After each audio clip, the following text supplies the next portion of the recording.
დღეს ჩვენ ვიმყოფებით ბოლნისის მუნიციპალიტეტში, სადაც ვიზიტი განვახორციელეთ სამ ნუშის ბაღში.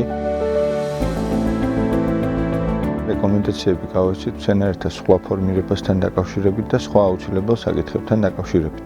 ფერმერობა დავიწყე 2016 წელს. გადავწყვიტე გამეშენებინა კაკლის ბაღი ჩანდლერის ჯიშის. ეს ორი მოუჭრათ, რომელიმე მათგანი რო დავტოვოთ, ტოვებთ კონკურენცს. გარკვეული მომენტიდან მე ჩავთვალე საჭიროდ რომ მე თანამშრომლა ბატონ თორნიკესთან მისგან ვიღებ რჩევა დარიგებას მორწყვის შესახებ, კაკლის გასხლის შესახებ, კაკლის ხის დაცვის შესახებ.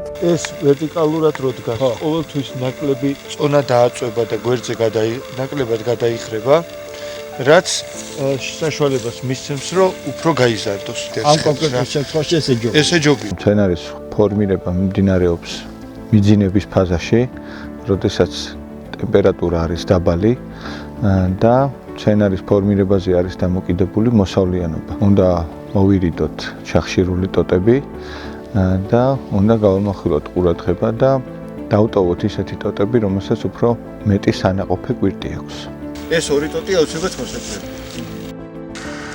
მე მადლობელი ვარ კომპანია იოტო აგროსი, რადგანაც საჭირო დროს ყოველთვის მოდიან ბაღში და ადგილზე მიწევენ კონსულტაციებს. ჩვენი მიზანია რომ ფერმერებს დროულად გაუწიოთ რეკომენდაციები სხვა ფორმირებასთან დაკავშირებით და სხვა ზამთრის მოსამზადებელ ოპერაციებთან დაკავშირებით იმისთვის რომ დროულად შეძლონ მზადყოფნა სეზონისთვის და მიიღონ მაქსიმალურად მაღალი და ხარისხიანი მოსავალი.